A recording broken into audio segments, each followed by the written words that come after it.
ये कहानी छगनपुर नाम के एक छोटे से गांव की है, जहां अजय नाम का एक गरीब किसान रहता था। अजय के परिवार में उसके अलावा उसकी पत्नी सीमा और एक बेटा राजू था, जिनके साथ वो बहुत खुशी खुशी रहता था।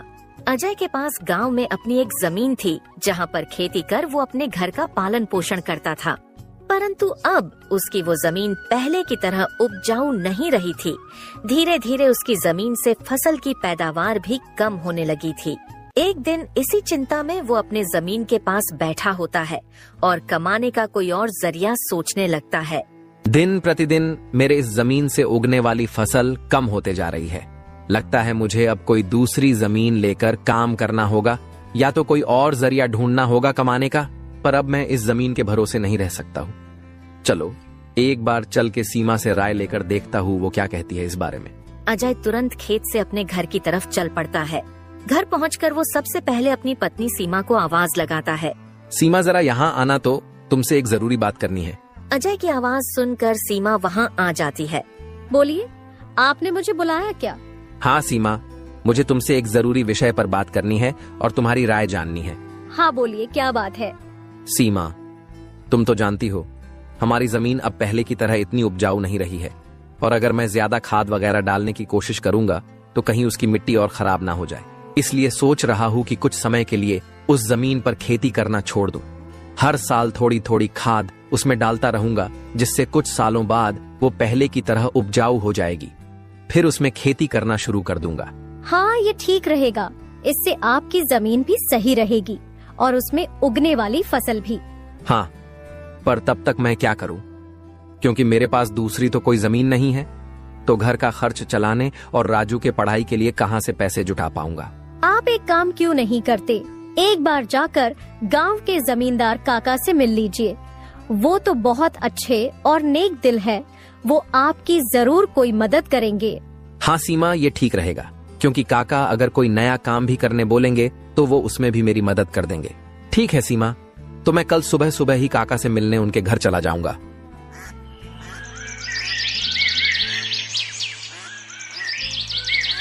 अगली सुबह अजय जमींदार से मिलने उसके घर के लिए चल पड़ता है। जमींदार के घर के बाहर पहुंचकर वो जमींदार को आवाज लगाता है। क्या आप घर पर हो? अजय की आवाज सुनकर जमींदार बाहर आता है। अरे आओ अजय बेटा, बोलो क्या हुआ, कुछ काम था क्या? हाँ काका, आपकी एक मदद चाहिए थी। हाँ बोलो ना बेटा, मैं किस प्रकार तुम्हारी मदद कर सकता हूँ? अजय फटाफट से जमींदार को अपने खेत की हालत बता देता है। तो इसमें परेशान क्या होना बेटा? काका, मेरे पास एक ही जमीन है जिस पर खेती कर मैं अपने घर का खर्च चलाता हूँ, और मैंने आज तक खेती के अलावा कोई दूसरा काम भी कभी किया नहीं। तो अब यही नहीं समझ रहा है मैं क्या करूँ। बेटा, खेती के अलावा दूसरा काम क्यों करना? तुम एक काम करो, मेरे पास गांव के बाहर एक जमीन है, तुम उस पर खेती करो। काका, पर इससे तो आपका नुकसान हो जाएगा। नहीं बेटा, कोई नुकसान नहीं होगा। इसी बहाने तुम मेरी जमीन की देख रेख भी करोगे, क्योंकि अब तो मेरी उम्र भी हो गई है और मेरा बेटा भी शहर में रहता है, तो इससे तुम्हारा भी भला हो जाएगा और मेरी भी थोड़ी जिम्मेदारी कम रहेगी। ठीक है काका, अगर ऐसी बात है तो मैं कल से ही उस खेत पर काम करने चला जाऊंगा। अजय जमींदार को धन्यवाद कहकर वहाँ से अपने घर के लिए निकल जाता है। अजय अपने घर पहुंचकर सीमा को सारी बात बता देता है। ये तो बहुत अच्छा है, यानी आपकी सारी चिंता ही खत्म हो गई। हाँ सीमा, अब मैं काका के खेत पर बहुत मेहनत करूंगा और कोशिश करूंगा कि एक दो और खेत खरीद लूं, क्योंकि भविष्य में ऐसी समस्या आए तो उसके लिए हम तैयार रहे।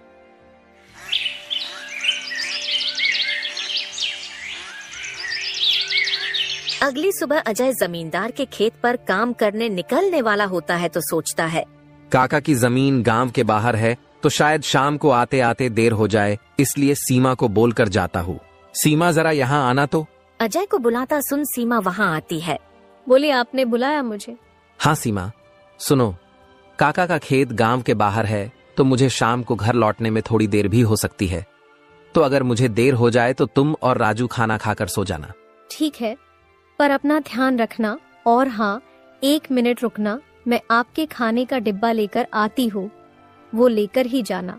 फिर क्या था, अजय अपना खाने का डिब्बा लेकर गांव के बाहर वाली जमीन पर काम करने चल पड़ता है। चलते चलते कुछ समय बाद वो गांव के बाहर वाली जमीन पर पहुंच जाता है।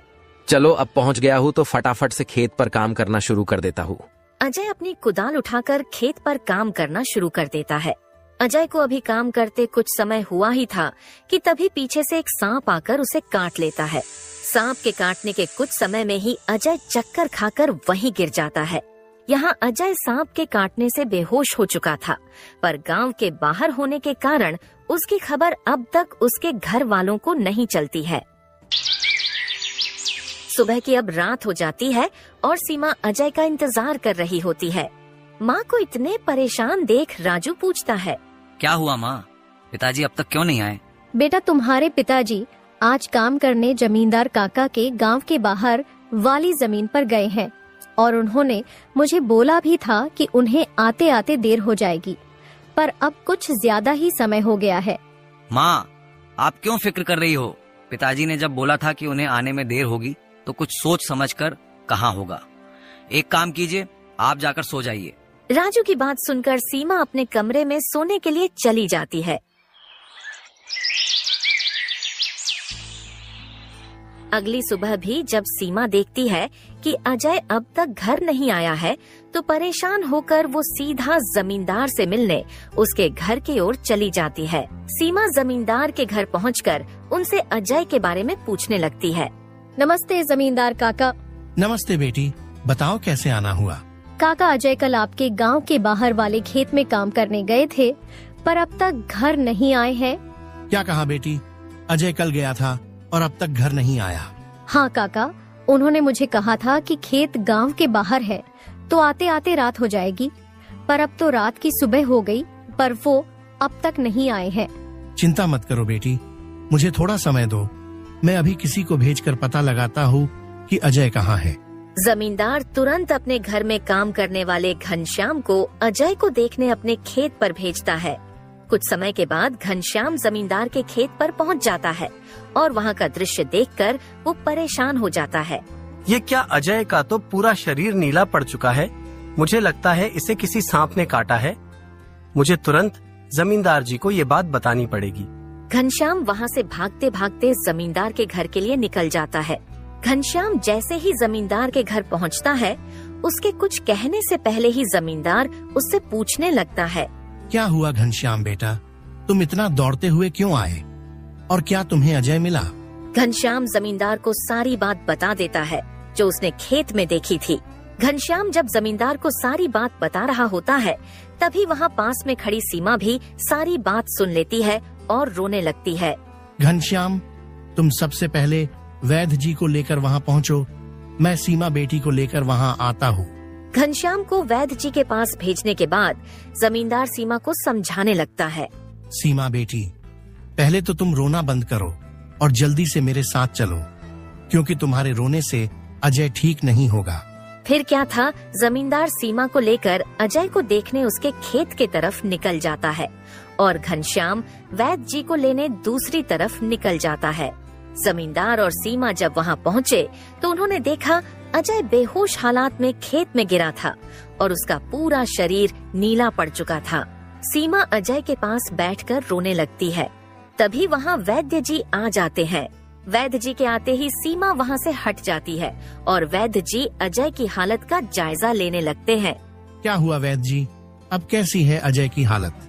देखिए जमींदार जी, मैं आपको झूठ बोलकर अंधेरे में नहीं रखना चाहता हूँ, पर अजय की हालत बहुत खराब है। वैसे तो मैंने उसे जहर को काटने वाली औषधि दे दी है, परंतु जहर अजय के अंदर कुछ ज्यादा समय तक रह गया है, जिस कारण वो प्रगाढ़ बेहोशी के हालत में चला गया है। प्रगाढ़ बेहोशी, ये क्या होता है वैद्य जी? प्रगाढ़ बेहोशी के हालत में व्यक्ति जीवित तो होता है, परंतु उसके बदन के हिस्से में हलचल नहीं होती है, और ये अब कब होश में आएगा ये भी नहीं कह सकते हैं। वैद्य जी, तो अब हम क्या करें? देखिए जमींदार जी, अभी के लिए मैं कुछ दवाइयाँ दे रहा हूँ, उसे समय समय पर पानी में मिलाकर देना, बाकी तो सब ऊपर वाले के भरोसे हैं। वैद्य अजय की हालत का जायजा लेकर और दवा देकर वहाँ से चले गए। फिर कुछ गांव वाले अजय को लाकर उसको उसके घर के बिस्तर पर लिटा देते हैं। देखो सीमा